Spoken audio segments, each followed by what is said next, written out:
So we have an amazing thread to go over right now from Madam Savvy, essentially talking about Grand Theft Auto, Rockstar in general, and what may potentially come to Grand Theft Auto 6. Now, I know a lot of you guys are looking forward to Grand Theft Auto 6, and of course I am as well.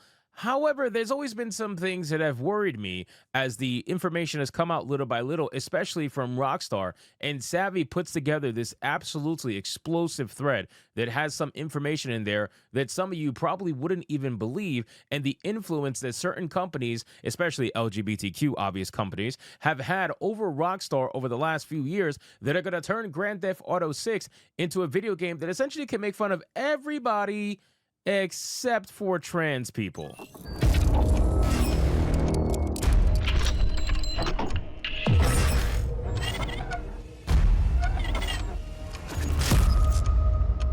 Now, to be fair, this has already happened, ladies and gentlemen. If you guys are unaware, GTA 5 had randomly at one point removed transphobic content, or what they would deem transphobic content. They ended up censoring their own game randomly years after the game was released because they eventually got in bed with some of these companies. And these companies have made it very clear that they're going to do everything they possibly can to try to censor the upcoming Grand Theft Auto 6. So let's get into this video, guys. But of course, before we do, if you are new here, just consider hitting that subscribe button. I would greatly appreciate it, and like the video to push us out into that YouTube algorithm. Now, again, guys, shout out to Madam Savvy doing another fantastic job on an autistic thread that only she can actually put together. It says, want to know who could possibly influence Rockstar Games and GTA? I'm sure you all remember the articles floating around about GTA 5 randomly removing transphobic content, but of course leaving in every other harmful joke about everyone else. See, that's my biggest issue with this, right? So it's either it's good for everybody or it's good for nobody. And at this point,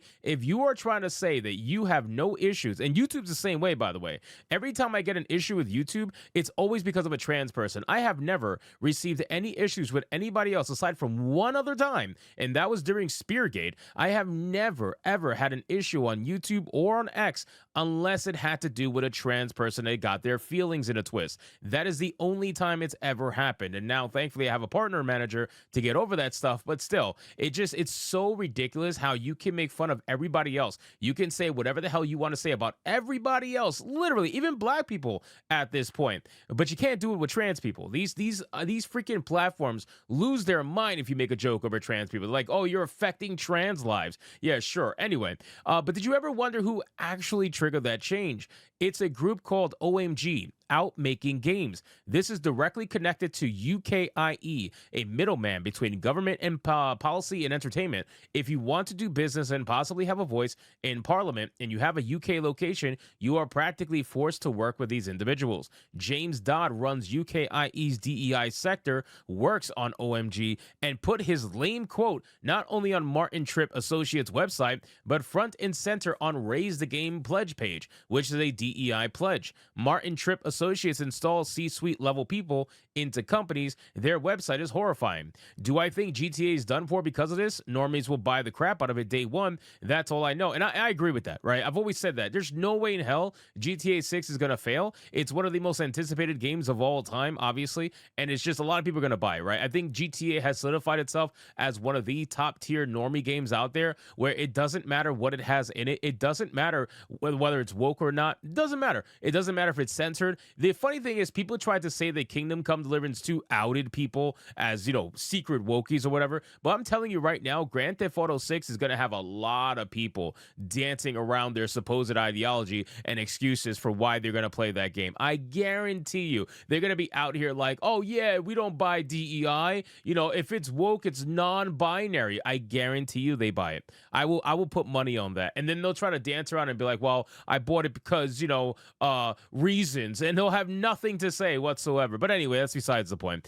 Do I think they'll be reined in and not allowed to make whatever joke they want? Absolutely. Oh, I do too. I've said this from the beginning. So if you look here, look at the website. Rockstar Games removes transphobic content from GTA 5. That's a headline. If you see here, thanks and credit to Carolyn Petit for the article that prompted us to write the letter, and to all the outlets who cover the issue over the lifetime of the game. So Carolyn Petit is somebody who works at Kotaku. He's one of the higher ranking people over at Kotaku, and he was part of, I guess, this group that made this letter and tried to get Rockstar to censor the game. They actually advocated for censoring the game. Not shocking, to be honest with you. That's why it happened years later.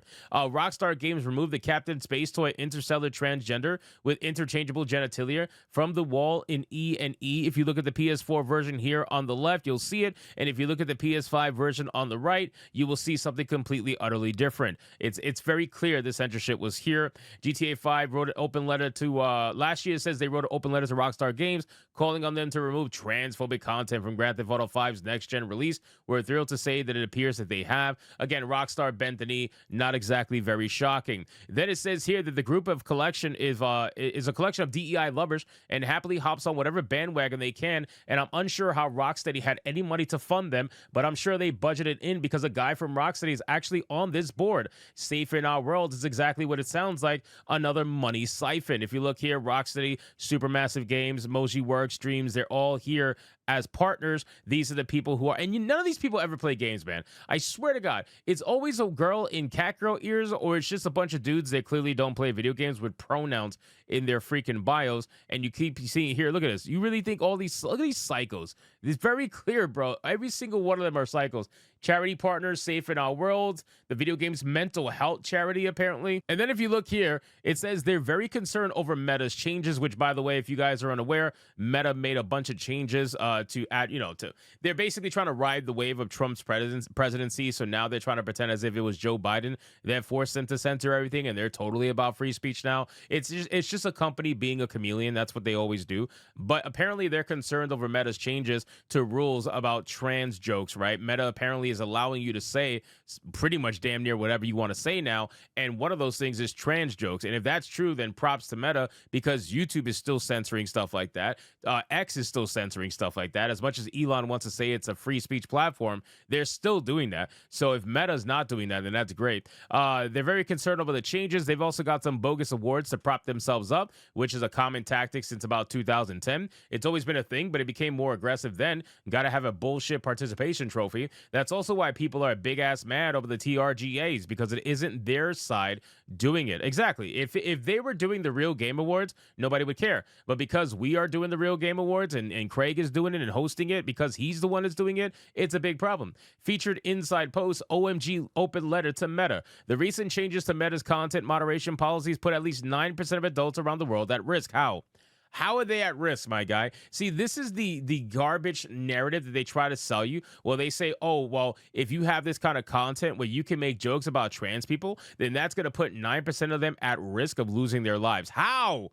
How is that even remotely possible? Because you have content making jokes about way more other people. Trans people are 1% or less of the population. Honestly, it's not even close to 1%. And you mean to tell me that that is not allowed, but you're allowed to make jokes of 99.9% of the population and they're not going to off themselves? Like, what are we seriously doing here? It says, we at Outmaking Games, a network of hundreds of LGBTQ games professionals representing millions of LGBTQ gamers and individuals around the world, we are writing to express serious concerns about the recent changes to Meta's content moderation policies and the potential implications for online safety and inclusion for millions around the world. Bro, there is not millions of trans people. Get over it. It is what it is. And again, here you got Inclusive Awards 2024 winner. Inclusive Awards. That is seriously a participation trophy if I've ever seen one. And then last but not least, Savvy says, bend the knee to the ideology, do it or else. This is a post from Outmaking Games back in 2021 saying, Dear Rockstar Games, the enhanced and expanded edition of GTA 5 is a great time to remove transphobia and save trans lives, which again, we just said that doesn't happen. We look forward to hearing from you. Read our full letter here. And obviously it happened, right? Obviously it happened. They listened to this letter and they censored the game. So again, ladies and gentlemen, this entire thing is being exposed by Savvy, doing a fantastic job. If you guys are not following Savvy over on X, please make sure to consider doing so, because if you're interested in content like this, she drops this damn near weekly at this point. And this is a great deep dive. There's even more to this, but I'll react to it on Hypnocast. There is a great deep dive here, and she provides that level of content and research into it, and it's fantastic. So anyway, guys, thank you so much for watching this video. Hope you did enjoy it, and if you did, consider leaving me a subscribe. I would greatly appreciate it if you get to like the video, comment, let me know what you thought, and I'll see you guys on the next one. Hypnotic out.